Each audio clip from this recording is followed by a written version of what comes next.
Your plans? Today it's dinner with the parents at your spot. We gotta come back here. Now, their spot. Or you're on the edge of your seat at the game. Come on, just one time. And it's the one. Or maybe you're catching the next flight to... Now boarding flight 1850. Oh, that's you. The choice is yours. And when you're with Amex, it's not if it's going to happen, but when. American Express. Don't live life without it.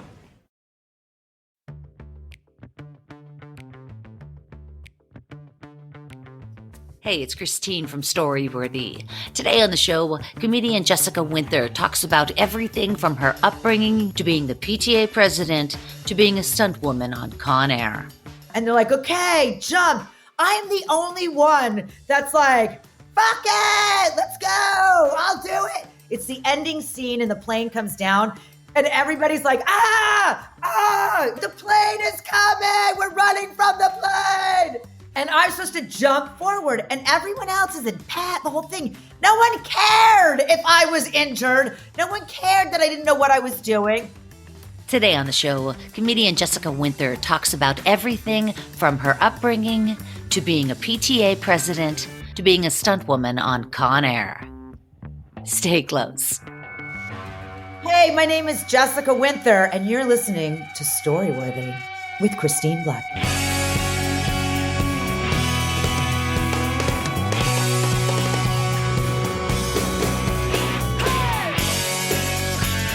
Welcome to Storyworthy. My name is Christine Blackburn, and I'm coming to you from Los Angeles, California. Whether you're a longtime fan of the show or a new listener, welcome to Storyworthy. Now, I hope you guys enjoyed the story last week with Greg Fitzsimmons. Do you know Greg Fitzsimmons?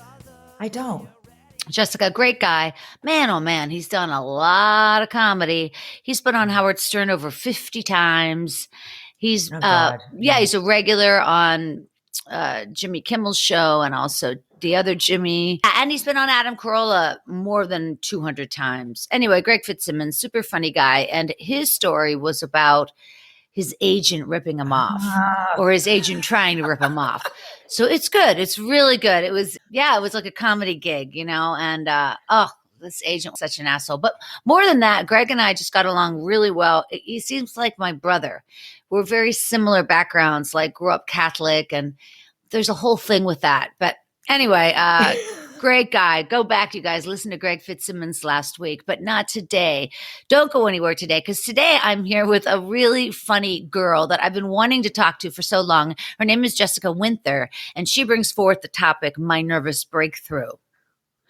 And I thought that was so clever, my nervous breakthrough, you know, because obviously we think you're going to say breakdown, right? Breakthrough. So I'm anxious to hear about this. When I think of like nervous breakthroughs, another word I'm thinking is epiphanies. Yes. Like when something hits you hard and it's like, oh shit, I should have done that. Yes. And you get that feeling in your stomach. Is that what you're talking about? Kinda. I mean, it was an epiphany. It just took 2 years to get there. Like it was a drawn out epiphany, but yes, in the end of that's kind of what it is. It's an like enlightenment. It's an enlightenment to something. I love that I'm claiming enlightenment. No, but it's true. But it's not intuition. It's not that. I mean, it's intuition that you realize it's a breakthrough. Yeah. Or you realize something is going to change. But I had one of those very specifically. It was with my first husband. I was 25 years old. Actually, I was 26. And he got another girl pregnant. Ha ha ha ha ha. It's so funny. Yeah. And, you know, I'm flexible, Jessica, but I'm not that flexible. I feel the same way. But I remember this happened like right at Thanksgiving weekend. And so then all of December, I was totally, you know, devastated. January came around and I went skiing with friends. And it was a powder day. And I had a really bad accident and ended up needing surgery on my hand and this whole thing. You did that too? Well, keep going because your story, I'm starting to think there's a theme. Oh my God. That's so funny. So I messed up my hand. So now I'm back in my apartment in Pittsburgh. I can't fly. I was a flight attendant. I can't fly. And I am at home with this kind of a cast on my whole arm, really. And my friends asked me to go out down to the bar named Cappy's. This is in Pittsburgh. And I put on these cowboy boots and I walk down to Cappy's and we have these beers and it's a fun night, you know. And I go home and I realize I can't take my boots off. I can't get my cowboy boots off because of my hand. Like there's no way I can get these boots off. And so I'm by myself in the apartment and I'm drunk and I fall asleep on the bed, right? And I'm laying there sleeping in my cowboy boots because I can't get them off. I'm in jeans and cowboy boots. Can't get the pants off. Can't get the boots off. And I fall asleep and I wake up in the night and I have an epiphany. And the epiphany is this. Holy shit. I'm only 26 years old. Like, oh my God, I'm so fucking lucky. I just dodged a huge bullet. Yes. He was bald. He wore a hairpiece. I was going to stay married to him. Okay, you're 25. He's bald with a hairpiece? I know. Because he was a musician and I was an Oh, idiot. God. And I was playing the muse, right? So he was the star and I was the muse. But I don't know if you've ever dated musicians, but a lot of them cheat. Yeah, especially if their wives are flight attendants and out of town. Anyway, the point is, and by the way, I was 12 years younger than him. Yeah. But they can go lower, you know, because the girl he ended up with was like 16. Yeah, she was like 15 years younger. Yeah. Because why, right? Just keep bringing in the fresh meat. Right. But then when I woke up that morning with my cowboy boots still on, I never looked back. Like it was such a great feeling to know that I got out of that. Oh, Jesus. I would have stayed with him. I didn't know. You know what's interesting is you were 25. And to have that happen, that's very young, right? That's a young point to have that awareness because I was 45. Okay. So I kind of, I love that you had that then to wake up and go, oh my God, wow, I've been rescued. Like something bigger than I am did me a favor and put him and got somebody else pregnant instead of me carrying the burden of that. Right. That's the gift. That's the gift of the world that I think people forget. The worst things that happen to us are always a gift. You just may not see it right away. Yeah, change is always good, but it's also really hard, obviously, to go through. Yeah. You know, so I'm anxious to hear your story, my nervous breakthrough, because I think that's kind of like, that was kind of what I just explained, really. And is that, or was that just an epiphany? Same thing. You know what? I think for everyone, it's on a different level. I mean, for me, I have a son with a rare autoimmune disorder. And I had spent all these years, I'm a mom, I have 2 kids. I was an actress before and I was working and I got married really quick because I was trapped. I'm just I didn't trap him. He trapped me. Hey, he had no idea what he was getting into. He's like, I'm going to trap her. She's cute. Oh shit. She talks. She's got a voice. Oh God. He's like, basically, I mean, there were a couple times he's like, can you just not be you? When we go to this premiere. How did you guys meet? I was working in a bar on Sunset and a mutual friend had set us up because I had never dated my clients, my customers, but they'd set us up and he was in the film business and I was a little starlet, working in a bar like we do when we're in California, LA. And we just kind of hit it off. We just hit it off. It was quick. It was fast. It was everything. And next thing you know, 6 months later, I was pregnant. Wow. Yeah. That's really fast. Wait, are you telling me you never went out with any of the people that came into that bar? I went out with one person I went out with a guy who worked at the bar. Okay. But we knew each other beforehand. And I went out with one person that worked across the street. And then I was like, never again. Why? So no, because I didn't hook up. Why is that? Because I have this weird notion that the more unavailable you are, the more money you made. And I was all about the money. So I was like, why would I cross that? Because these people will still come in. And plus, oh my God, I saw all these people drunk. Like it's a bar. Like when you see them all messy and doing cocaine and like, you're just like, wow, that's not where. And I was driven. Like I was like, this is what I want to do. I'm an actress. I was driven. So I worked for money. What bar was that? What bar? It was Red Rock on Sunset, right across from Tower Records in Spago, eons ago. Sure. No, I remember that. No, I loved Red Rock because they had a nice patio out front. You could be outside. Yes. And now it's State and Social. And oddly enough, a friend of mine owns it now. I started laughing. I'm like, I can't get away from this bar. Do you remember when Woody Harrelson had an oxygen bar right beside there, didn't he? Yes. I remember. I was there. Yes, I was there. Oh, that's great. That must have been a really fun gig. And remember Dublin's on the corner up the street? Yes. How did that go away? Like in our day, that place was jumping, man. That place never slowed down. How would that fold? I remember thinking, how did that happen? Oh my God. Here's the thing. I don't know. There was a time where Sunset was like, it was alive and it was our time. Yeah. Yes. And even the, you know what, the Blue House of Blues, the House of Blues. I saw a ton of concerts there.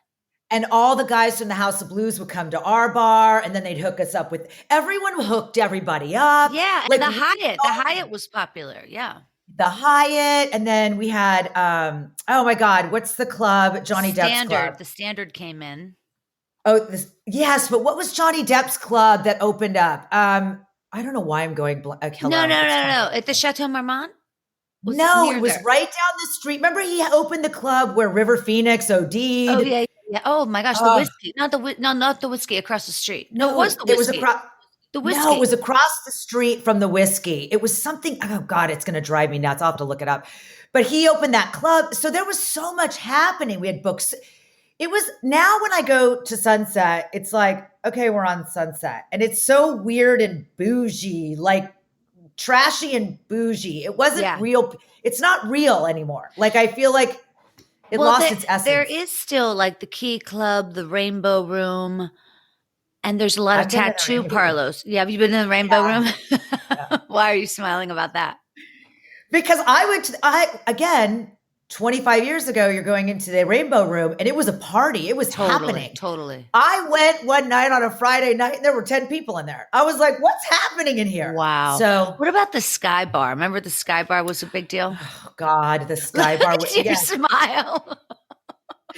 I couldn't get in there. I wasn't cool enough to get into the Sky Bar. Yeah. Now that was hard. Yes. And now, of course, we just walk from the Comedy Store over to and now I don't know what it's called now, but now I'm like, oh, I finally made it. I'm like, half my life is over and I finally made it. That is so funny. Stupid. And I don't know if it's still big because I haven't been to a place like that in a while, but there was always like about the couches and the lounging around and everybody was so close. And now I just think like, where is your mask? I know. Are we ever going to make out on a couch in a bar again? Come on. With a stranger. Okay. Just a stranger. Hey, touch people. I actually went out the other night to Laurel Hardware with 4 of my girlfriends. 2 of them were vaccinated, thank God, because I'm crazy. Yeah. Because I have a son with an autoimmune disorder, I'm I'm double masked. I'm spraying sanitizer on my face. Like it's true. Even when I do comedy outside, people are laughing. I've got my sanitizer in my holster. Yeah. I'm like, don't get away, people, get away. Like, I'm like a cowgirl. Yeah. Yeah. And first of all, it was packed. And I was like, these people were coming, young girls were coming with no masks. And I was like, oh my God, get away from me. Wait a minute. It was all outdoor though, right? Because you can only be outdoor right now in California. It's still too close. It is. And we were outside, but like we were leaving and I'm getting my car from valet, which already was a lot. Like I hadn't valeted my car. So I'm spraying the car, the handles, like everything. I open all the windows. Totally. Like, I'm like, oh my God, everybody just get away from me. I mean, it's not fun for me to go out, but it was the first time I'd gone out in a really long time. But this young girl came up to us and she's like, drunk. This is the problem. Drunk. Oh my God, I love you. You're so amazing. No mask. And I was like, bitch, I'm going to kill you. Okay. Like, get away. Wow. So I was supposed to drive my girlfriend home and she got a little too close to her. And I said, you have to get a ride. I can't. Like, I just can't. Yeah. Yeah. Well, it I'm is not really into it. dangerous. Where were you guys? We were at Laurel Hardware. Where is that? Is that on Laurel Canyon? It's over on Melrose or Santa Monica. Oh, it's Santa Monica Crescent, and they have it's beautiful in the back, but it was packed, and the bathrooms had no air. Then I was complaining because I was like, I went in the bathroom with a scarf. I took everybody's clothing, 2 masks, a scarf, and somebody's bifocals.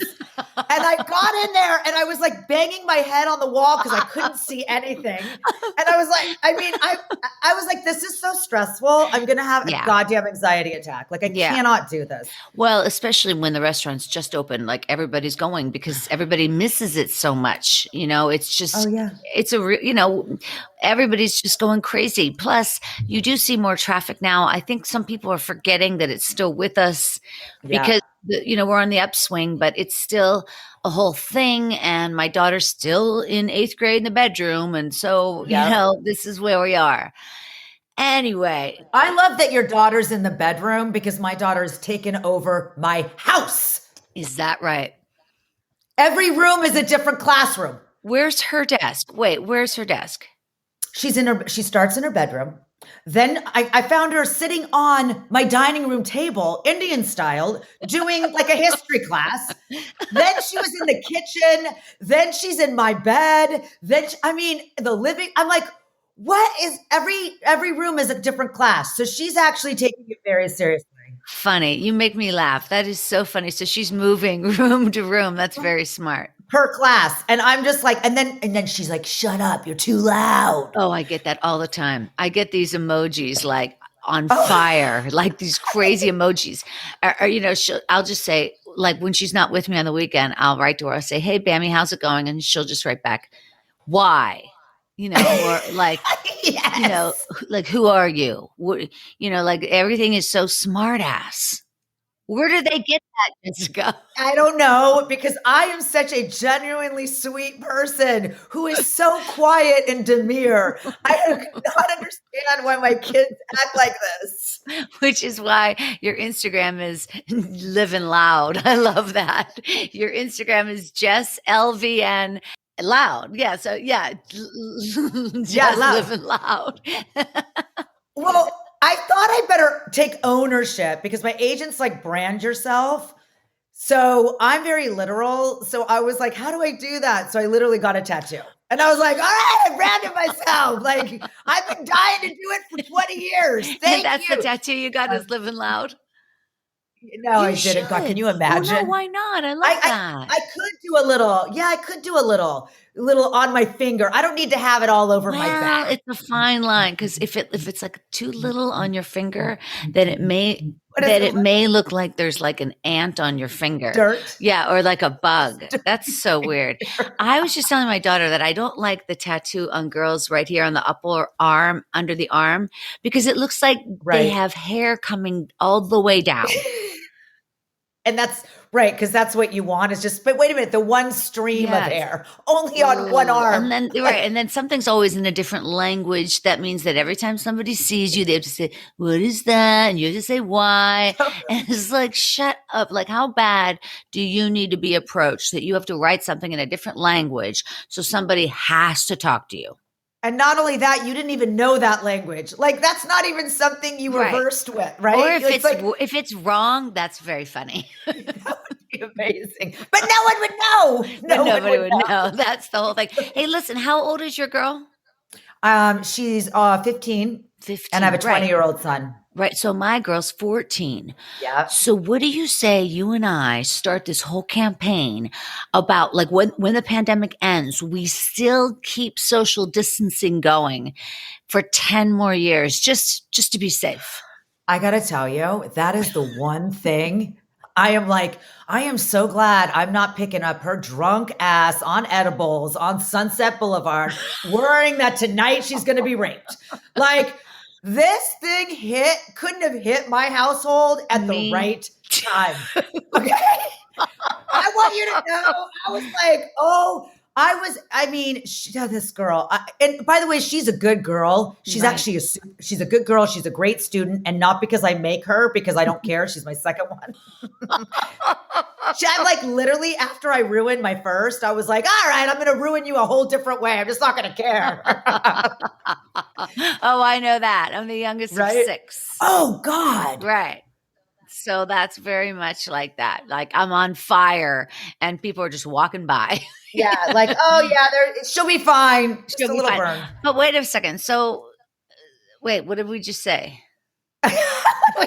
We were talking about our kids, how we're going to keep them locked down for 10 years. Yeah, no, but it's so true though. I mean, it's sadly they haven't had any dances or any like homecomings or get-togethers. And also it's really good that they haven't had any dances or get-togethers or homecomings. We've had a few get-togethers, but we've also had COVID scares all the way through. So because people have 2 kids, not everybody's following the rules clearly. Okay. That's for sure. That is for sure. And these bubbles are bullshit, man. Because people aren't staying in the bubble. How can they? I just saw you talking to the mailman. Boom, you burst the bubble. Totally.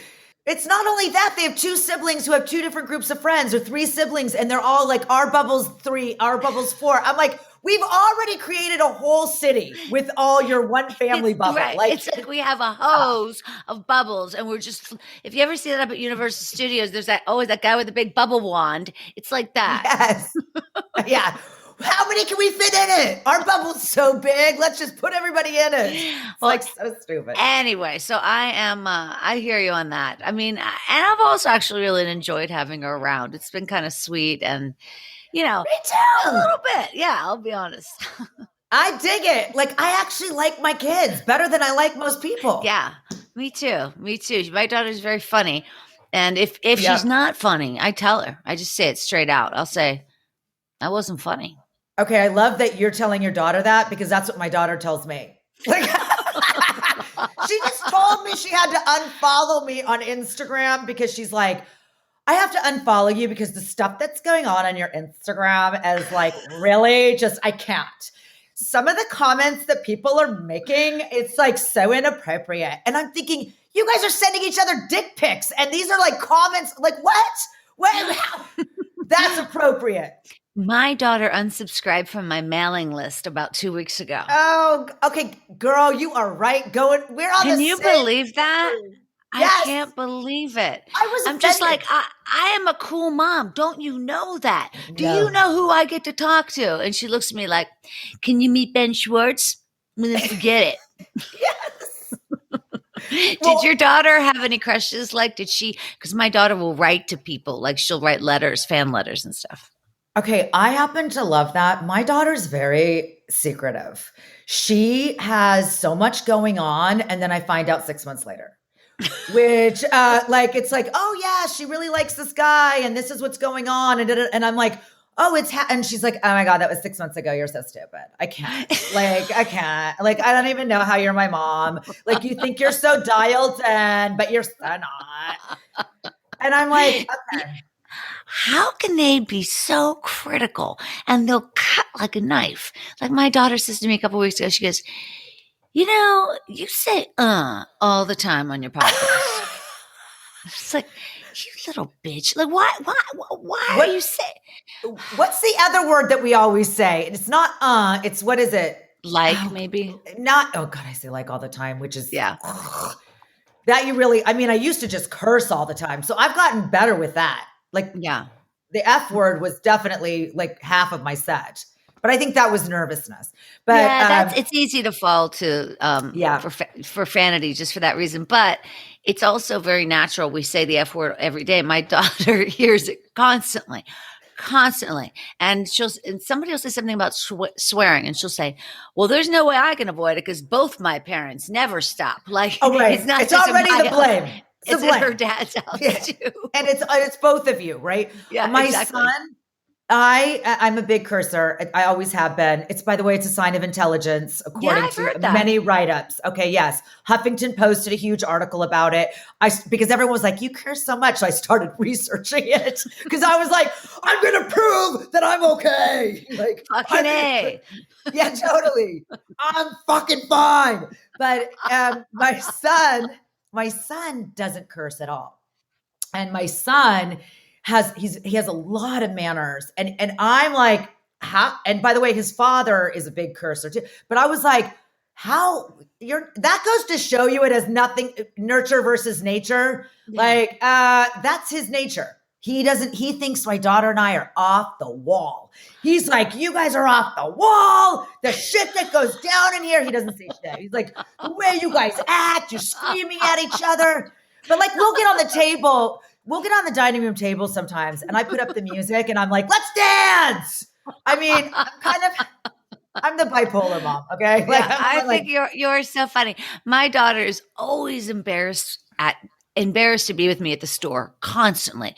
Don't say that. Oh, please stop. Yeah. Oh my God, walk away. Don't ask. Please don't say anything. Please walk away. It's like, why, like she's totally afraid of my personality. I'm not sure what it is, but what were you like with your parents? oh, like I said, they didn't know I was. You were the sixth one. They didn't even know you existed. It was Not like really. If COVID hit in your house, they'd be like, oh shit, we have a sixth daughter. We didn't even know about her. Like, okay, listen, we got to get to your story, but just true story. But I got to tell you now. When I was 5, my mother sent me to first grade. No kindergarten, no preschool. She just put me in school at 5. And I was in school, for 7 hours a day. Now, I would get home at 3 o'clock and I would fall asleep. As soon as I walked in the house, I'd fall asleep on the doormat. I would just lay down and fall asleep. And then all afternoon, everybody would just keep walking by. And then they'd move me to the couch, which is where I slept. I didn't have a bedroom. My sister and I slept on the couch. And then I'd wake up and I'd say, what's for dinner, Mommy? And she'd say, there is no dinner, honey. You have to go back to school. Because I would sleep all night long. And then they'd wake me up and make me go to school. So I didn't eat dinner for like 2 years.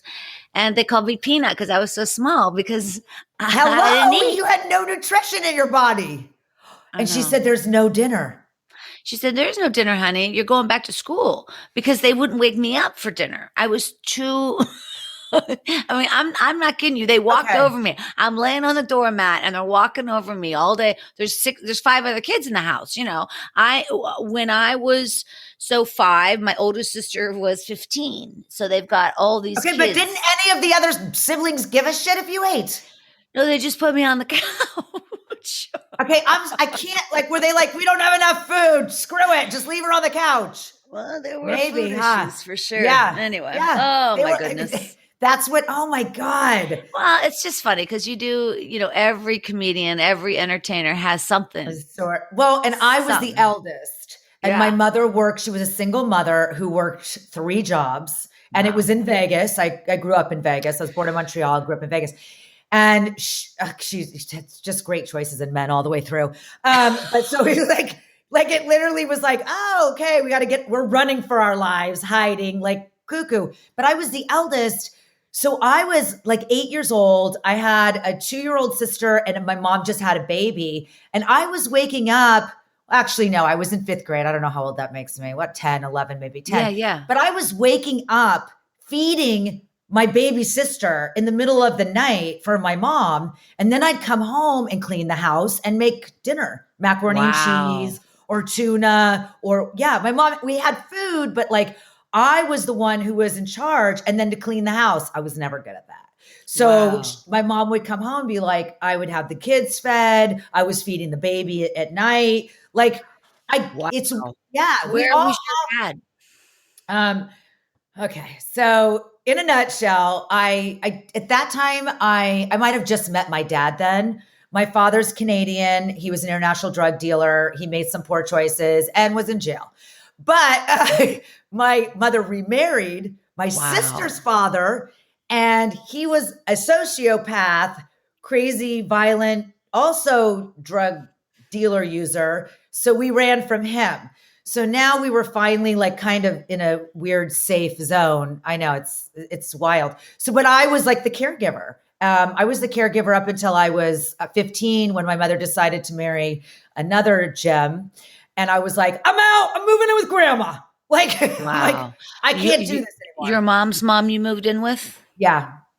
Wow. So you were the caretaker, and you were really, really caretaking for your mom as well, it sounds like. I was kind of, yes. Ugh. Wow. I know. Isn't that so interesting? Do you never met your dad, or is he still in jail, or what did he do? Oh, no. I met my dad. He has Alzheimer's now, but I didn't even know what he did. At the time, my mom kept him away from us, from me, because he's my dad, but not my sister's. So at 9.5, he shows up at my door at our house, and he's like, "Hey, I'm your dad." Like, and all I kept thinking, I'll never forget, is I opened it. Somebody knocks at the door. I walk to the door, and I'm looking through the screen door, and he's like talking to me through the screen door. And he's like, "Hey, I'm your dad." And I remember opening it and going, "Thank God," because I knew I wasn't supposed to live here. Thank God. Like, I literally was like, "You have come to rescue me." Like, It wasn't a rescue. It was not a rescue, but I did get to know him. I didn't know what he did because he owned like video stores and parts of restaurants and clubs. Of course, anything you can do, whatever with money. And yes, but I would spend the summers with him growing up. Wow. So yeah. And was he also in Las Vegas? No, I'm Canadian. He's from Montreal. So I'm from Montreal. My mom ended up there. Oh, wow. Interesting. And then when he went away, she ended up back in Vegas because that's where she grew up. Wow. That's a long way to go. Do you speak French? Oh, yeah. Parlez-vous français? That's it. Okay. Wow. That's it. Petit. And so your dad he has Alzheimer's now. Is he in Montreal still? No, he has a house in the Dominican Republic, and he's there, and he's gone. He has a caregiver taking a girlfriend caregiver. He's lived the Alzheimer like dream. Like, he literally ended up, any story you've heard of like people going, well, the caretaker ends up with all the money and ends up with, yes, that's exactly what happened. So wow. He's actually, he would be in Montreal. He does both. He goes back and forth because she takes care of him, but he's in the DR because of COVID, and he can't, and right now it's snowing in Montreal, and he'd be locked in a tiny little house where he has a huge farm. So it's better that he's there, but he's got nothing left. He's talking to himself all the time. And oh my gosh. Yeah. Do you speak with the caregiver? I am speaking with, she hated me. It's such a crazy. It is crazy. How old is your dad right now, by the way? 75. Oh, that's nothing. But he got it. The beginning of his Alzheimer's was like at 67. But he was listen, this guy lived life. He lived a life that like a town in Kansas of like 3,000, none of them would have had that life, right? Like, he's traveled the world. It's like, what did you think was going to happen? You were living life on the edge. Your nervous system is like sitting in 99 all the time. So yeah, big pot smoker. And so now he's down. Yeah, sure. But that's not always a bad thing. I mean, look at Willie Nelson is like going to be 90 or something. And he had to do it to keep himself down. Yeah. Yeah. Your dad or Willie? No, Willie's just enjoying life. Okay. Willie. No kidding. If you're a singer and your life, like, I think that it makes sense. Like, Willie seems like he really knows how to enjoy life. Yeah. What a guy. I was just watching a video of his this morning. It's so funny. His guitar is so practically threadbare, as it were, because he has just banged on it for so long, and he always uses the same guitar. If you look at it, it's so fascinating that it can even play anymore because it's so beaten down. It's really interesting. He's so good. Yeah, check it out. But he's so good that there's like no strings now. He's just playing, like he's connected. Like there's nothing left, but you're like, wow, I still hear music. That's amazing. Well, I'll tell you what's amazing is you're amazing that after even just what you've told me now, that you've been able to pull it together at all. I mean, that it's just, it's like nature of survival, I guess. You just keep surviving all these things, and it's what you know. I mean, I think about you having to care for babies, and where are your siblings now? They're all here in Los Oh, Angeles. They're good. all close by. They're all my mom. Oh, how Everybody, nice. now everybody's here. Yeah. Oh, are you lucky? Holy cow. No. No, but it is lucky that you're so funny. No, but it is lucky because you're able to keep now, like you have this sense of, rooting, Oh. you're able to have roots, and your children get that. You know what I mean? No. So you No. went through hell and they get peace. No, it doesn't work like that. It's weird. Tell me. Well, because then you have the kids that you've nurtured through, right? And then I left and came to LA when my grandmother died. I was like, I think I was 20 when I came here. I was living in Europe for a while, and then my grandmother died. I came back and I was like, I'm going to LA and really gonna, be the actress I was supposed to be. I did drama my entire life. And my drama coach was like, let's send her to NYU. And nobody could get their shit together to help me. And I didn't have my shit together to help myself because I was out there doing drugs and whooping it up and living life to the fullest, escaping my reality. So I came here, and then everybody kind of started trickling in. But what happens is we have such, we're all dysfunctional. I wish I could say, wow, my story is so different. No. Right? Yeah.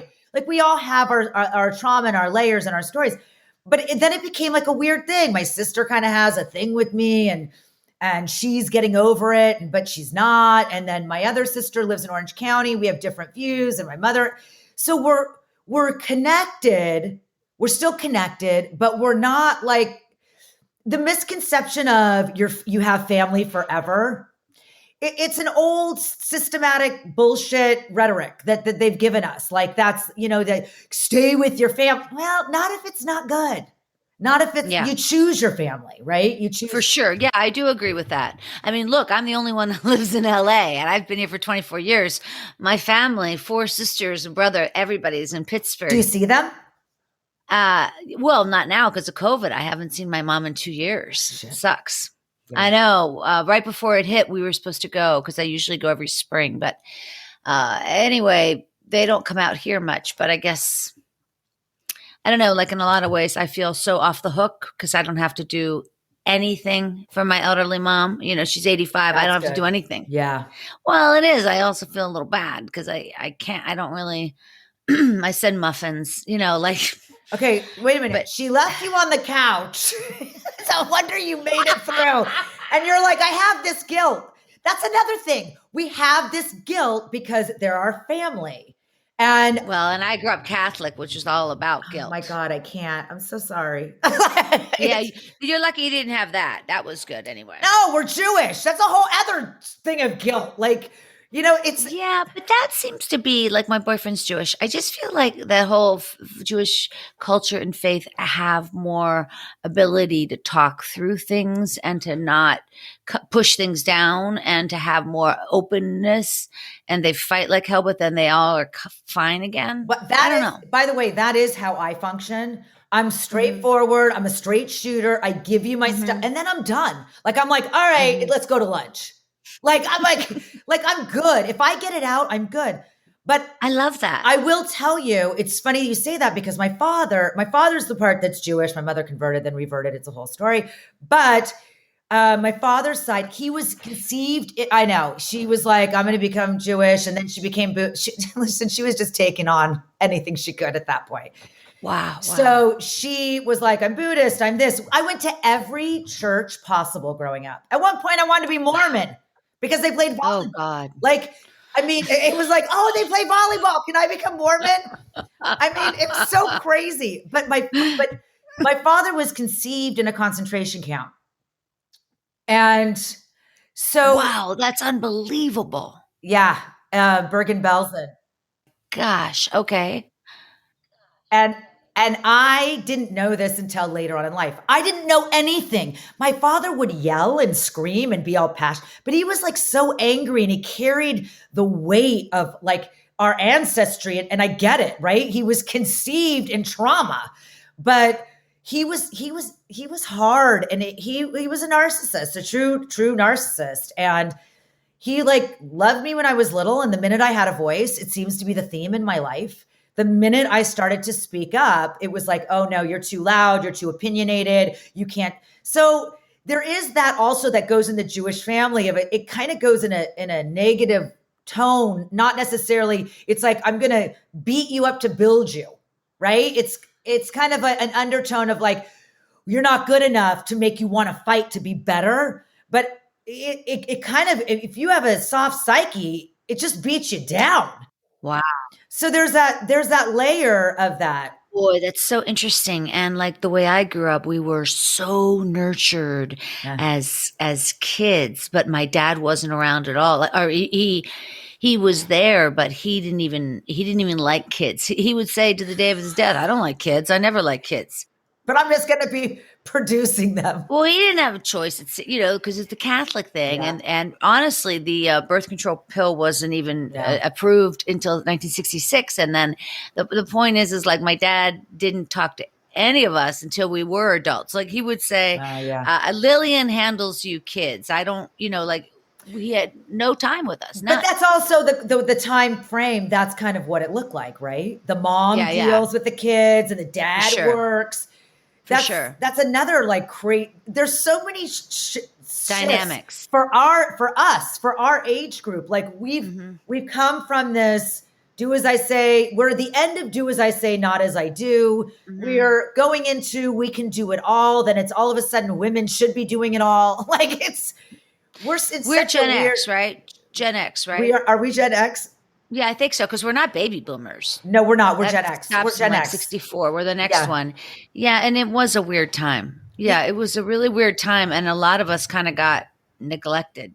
Well, and then we raised our kids, right? So now we've had kids. We feel like we were neglected because, of course, we were out all day. Mind you, it made us very creative, right? Yeah, It gave us a creativity that our kids aren't getting. But that depends, because like my daughter, she's on the computer constantly, but she's making videos and music, and you know what I mean? That's creativity. It's creative. I was banging sticks, like my mom, when I talk to her now, she talks about how she's just blown away that Alabama doesn't know perfect cursive. Like, how can you not know cursive? I'm like, Mom, what, like you can't explain that to them, or she'll say to me, well, Karen's kids, they're learning all about how to make honey from their grandfather. And now that is something that the kids don't learn in school anymore, how to make honey. I'm like, Mom, who needs to make honey? What are you talking about? Well, what is happening? Christine, hold on. We were almost in the apocalypse. We might have needed to know how to make fucking honey. Okay. Like, it might have been important. It's like we were heading down a road and cross our fingers that were not, where I was like, we're going to have to go kill some cows. Like, we're going to have to go out there and like, we're going to have to go eat people. Like, what's happening? Like, there's a pandemic. There's people who at any minute are going to still try to blow up democracy. Yes. I mean, there's 70 million people ready to blow up state houses and government buildings. And so it's like almost bizarro world to then be worried about, how to make honey or... I don't know. It might be honey has a lot of natural properties and immunities that we might need for the bacteria going in our body. Well, in that case, I should get a grow house going and like get my daughter cultivating and like really let's make some money. Girl, I'm serious. Like we need chickens, we need a grow house, we need it all. Okay. You're never going to believe this. I have never done this before. Like you and I started talking 47 minutes ago and we didn't even get to your topic. I know. So you're going to have me back. I think I have to have you back. Let me just say this, you guys. You've been hearing from Jessica Winther, who is an actress and a comedian, and you've done a lot of work on stunt movies like Ant-Man and Iron Man 3, The Avengers. And I keep thinking to myself, like, what is all that about? Let's just go with that. I mean, I'm anxious to hear about that a little bit. Well, because I grew up in Vegas, I did grow up doing BMX biking and racing motorcycles, and I grew up with boys. So I am kind of a daredevil by nature. I have a lot of friends who are in the stunt world. I will say my first stunt experience was on Con Air. I never knew what to do. I threw myself down. I had to jump in front of the plane, and literally for 2 weeks I couldn't walk because no one was like, I didn't know how to fall. I didn't know how to jump. I was just throwing myself, right? I'm going to be great. Wait. How did you get on the set of Con Air? And then what? First of all, I like that movie. I like that movie. I love that you Was like that that Russell movie. Crowe? Was that no? It was Kurt Russell. Oh, it was oh no, it was oh my god, it was oh my, why am I going blank? Sylvester Stallone. No. Oh my The god. Rock. No. Oh, he's a Scorsese. But not the Scorsese. Joe Pesci. No. Robert De Niro. He owned an island. He's so crazy, but he's geez, what? Jeffrey Epstein. Does by the way, he was definitely on that island. Okay. I don't know if he was. Anyways, this is when you want to just be able to Google everything, right? You're like, hold on. Well, we have that. We do have that capability. But go ahead, Con Air. I'm going to do it for you while you tell me. Really quickly, I was getting my third. I was trying to get SAG eligible. So my girlfriend was she's a very prominent stunt woman in the city. And she was like, okay, I'm going to do you a solid. Okay. I was solidly messed up I was like, I'm never doing this again. So she got me on there. By the way, it was Nicolas Cage. Oh, that's it. Nicolas Cage. And he and I share the same birthday. Thank you very much. Oh God. Okay. So wait a minute. When she got you on, you mean she said, I have a friend who's also a stunt woman. She'll come on, and they believed her, and you get onto the set. So you're an extra stunt person, as it were. Yes, you're like an extra. I'm like an extra. Yeah. I'm an extra stunt person. Well, stunt people, I mean, many times you'll see they are like they do a lot of the extra, and then they'll, do a flip or whatever they need to do. But I wanted to it was her friend, and she's like, Jessie needs her SAG card. This is her third voucher. That's when people were like really trying to help you out. Like people, I mean, I did Into the Blue. I showed up wasted. I mean, it was like, oh my God, I was young. But that was my first experience. And I was like, I'm not a stunt woman. I am an actress. Like, this shit's crazy. Like, I am a dramatic actress. Like, I can't do this, but only because no one was showing me how to fall. I had no pads. I had nothing. My husband is in the business. He's an assistant director. And so I had my kids, and I made a point, since I grew up with a single mother that worked consistently, that I was going to raise my children. Sure. And he was also gone. I was married for 21 years. He was gone 17 of them. So I was like, when you're on a film project, you're gone for 3 months at a time, longer. 4 months at a time, and you're all over the world. Yes. 8 months sometimes. And sometimes you can come home, sometimes you can't. But I made it a point that I wanted to give my kids a solid base. Like, I was like, I don't want nannies raising my kids. Maybe nannies would have been better at this point, but whatever. Okay. Like, might have been more well-rounded. But through that, I kept saying, like, can you just get me on here? I actually said, can you get me in to audition? And it had been a while, right? But I was like, please. And he's like, I can get you on his stunts. It's easier. I now know why the stunt thing worked for him, because God knows you don't want your wife out there mingling with actors when you're insecure. Yeah. Interesting. Yeah. Interesting. So I didn't know that, right? I was just like, wow, you're doing me a favor. And again, I'm about the money. I don't need to be famous. I want to work. I love working. I love being busy. Too. Right? Me too. Yeah. So that's how it kind of went. And I did a few stunts here and there. And but I want to hear more about the Con Air, the day. So now there is, my stories you are on a tarmac, and there is a jet. No, I'm not on a tarmac. It's a green. It's the same thing we're doing now. It's a green screen with just a black pad. And all these pro stunt people are in here putting on pads, putting on elbow pads.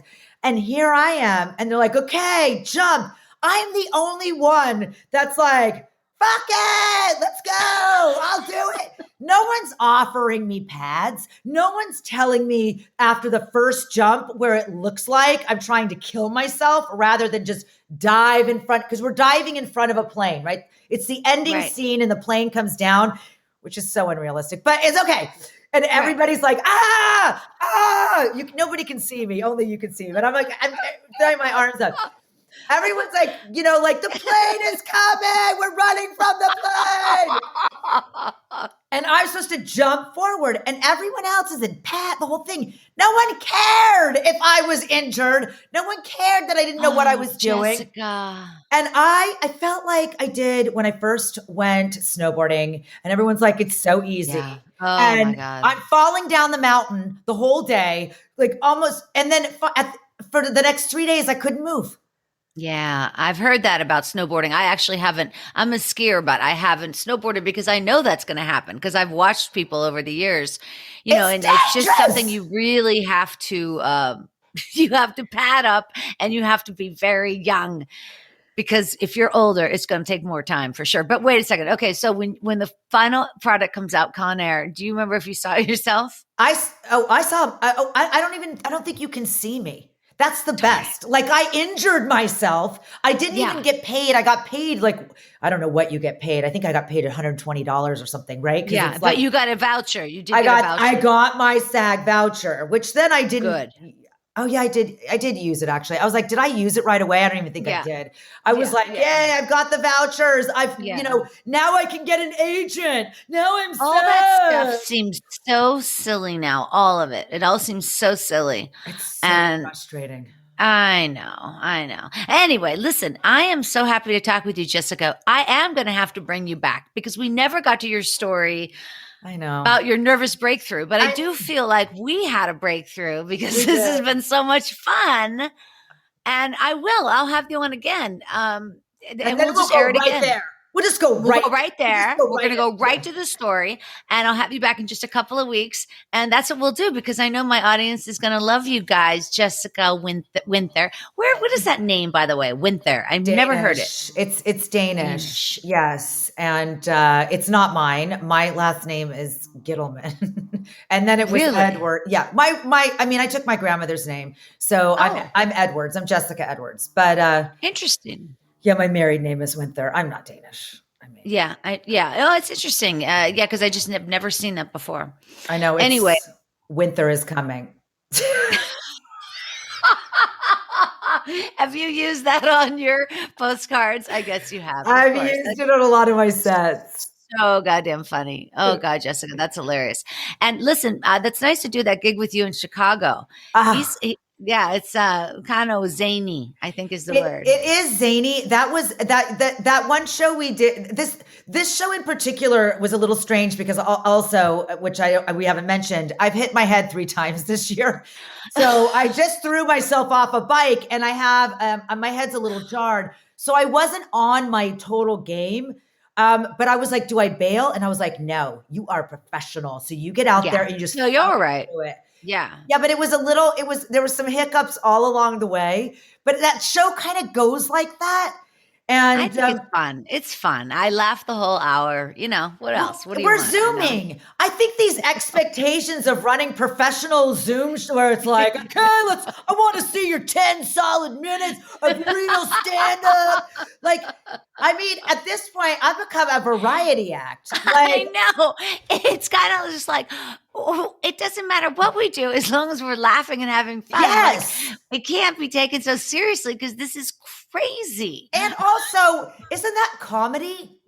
Aren't we supposed to be laughing and having a good time? Yeah. Everybody's gotten so serious. I gotta take Zoom seriously. We're not saving the world in a 1 hour Zoom. Okay, guys? We're not vaccinating you through the Zoom. Calm down. So I think this whole virtual situation is here to stay, even after we get back to normal. Because heck, if you can go to the Improv in Hollywood via your, TV, essentially, why not? Well, and I think they're just going to have to get it where it is off the computer and more of a station. Whoever invents the virtual station, so you can do the YouTubes, but let's you and me do it. We should do it together, Jessica. And again, we'll call it social distance. Fantastic. I actually am not. I'm preferring this. Okay. I got to tell you, it was nice to not have to deal with the moms at school for a minute. Okay. I was happy about that. By the way, I'm always the room parent. I knew that you were too, right?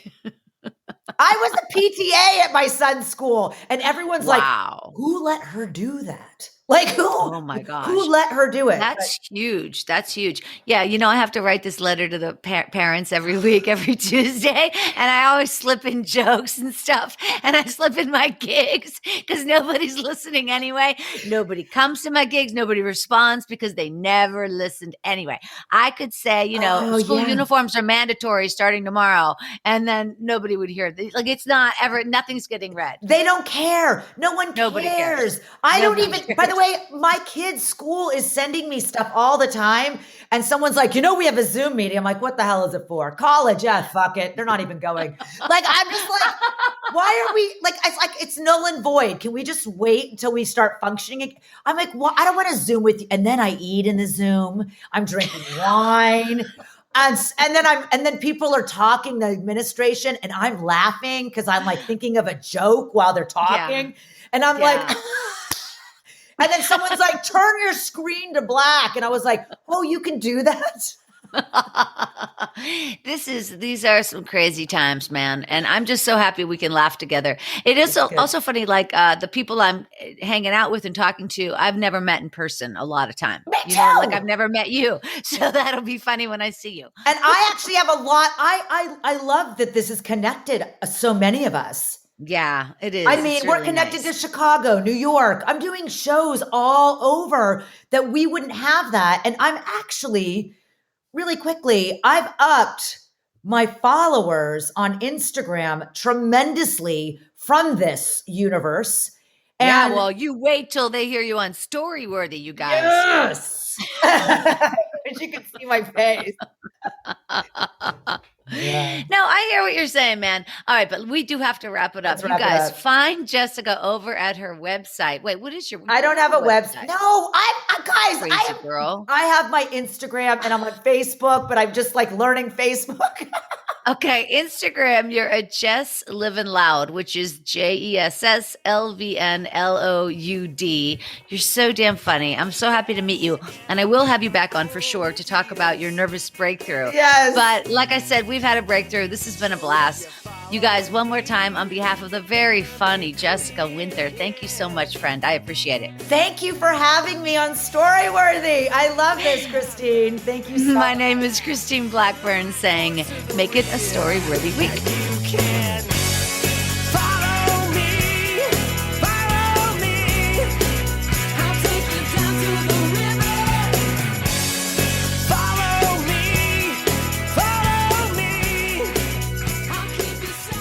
Thanks for joining us on the Storyworthy podcast. We'll be back next week with all new stories. Subscribe to Storyworthy on iTunes and visit the Storyworthy website at storyworthypodcast.com.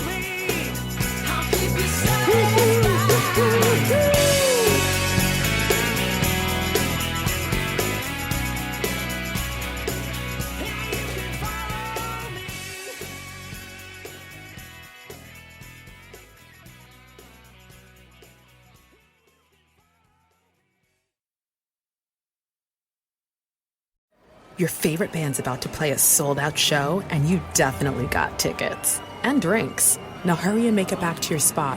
Past this person and that person. About 20 more. Ooh, watch out for feet. Hey. Just keep going. A little further. Oh, there's your friend. Over here. Right where you want to be. Close enough to see the set list. And they're definitely playing your song. When you're with Amex, it's not if it's going to happen, but when. American Express. Don't live life without it. Membership fees apply after free trial. Cancel anytime. Can I be real for a second? That goal you have to exercise and eat better, you really can do it. But nobody is going to do it for you. And nobody has to, because you can do it if you have the right tools and a community that cares about helping you get results. And that's us, Beachbody. It's as convenient as your TV or laptop, but you need to decide that you're worth it. Let us help you succeed. Here's how. Go to beachbody.com to claim your free membership and start feeling great.